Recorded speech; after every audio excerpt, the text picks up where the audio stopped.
suppose this isn't really a step-by-step radiator replacement instruction video. There's already one of those on YouTube and it's a great resource, so I'm just going to post some of my findings so far. I've had the fan off once before when I was doing the valve lash adjustment. It was about 2 years ago when I did that, and it's not something I want to repeat ever again. Very tedious. The radiator, the cooling fan thread is a left-hand thread. You just get a large open-end spanner and give her a quick whack and she'll come loose. The fan shroud's held on by a couple of these little push clips which are notorious for breaking. Likewise, these little retainers for the radiator itself. This one just self-destructed when I tried to take it out. That one's okay.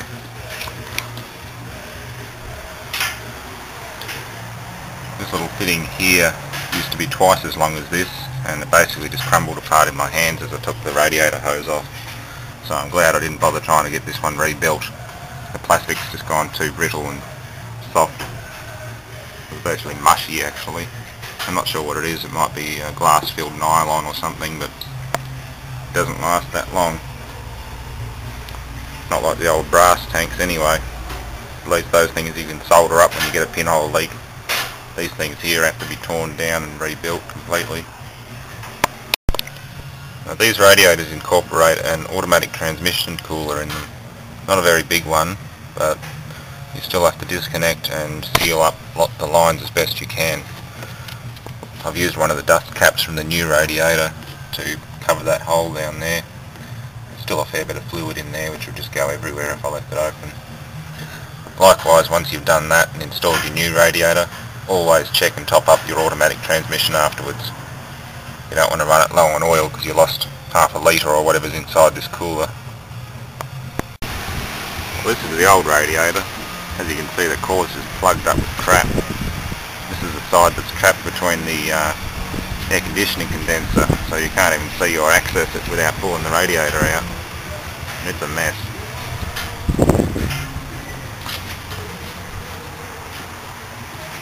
Once the radiator's out, it's a good chance to get to the air conditioning condensing coils and give them a good clean too.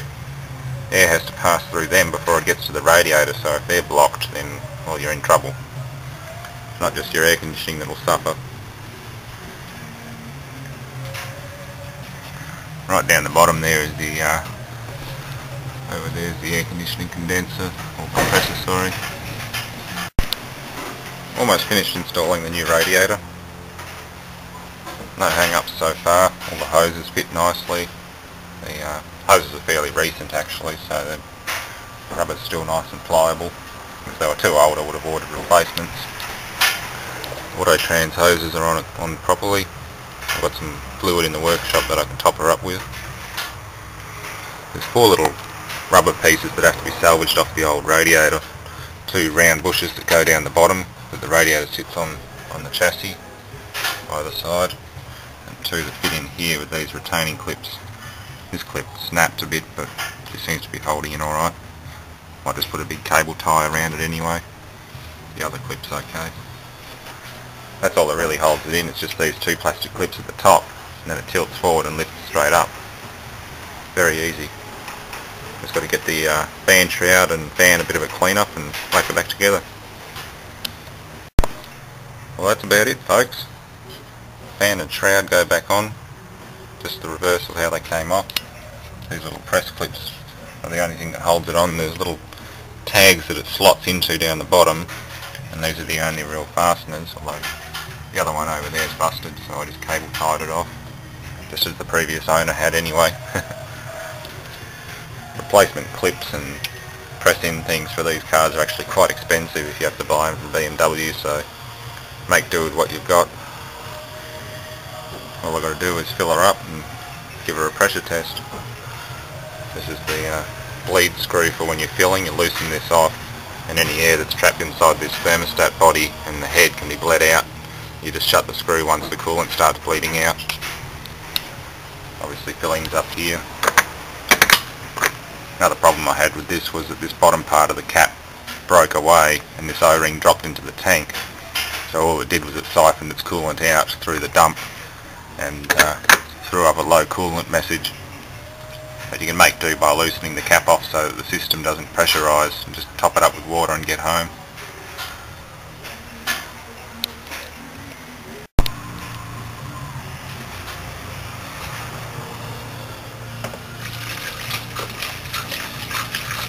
Trying to fill these up with a full bottle can be quite messy if you don't have a suitable funnel like this, so it's always advisable to cut one out of a Coke bottle or whatever you've got handy.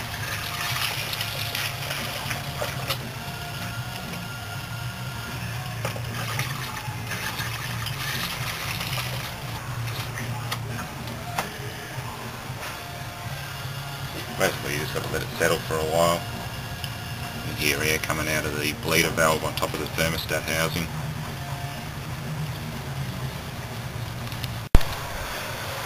I pulled the plug on the sump, just getting ready for the oil change.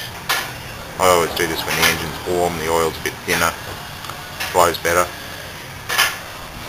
While that's draining, you can loosen off the bolt that holds the top of the filter canister on, let a bit of air in there so that the oil drains down. So loosen the filter up a bit so that any trapped oil can drain out. This is the new filter cartridge. They don't actually use a sealed metal canister like some engines. You always get a new housing seal and a crush washer for the sump drain plug and for the bolt retaining bolt on top of the oil filter housing. These washers are always replaced when the filter is replaced, and the oil for that matter. The sump drain plug washer, that gets replaced. Same with this rubber O-ring in here. That'll come out and be replaced with the new one in the kit.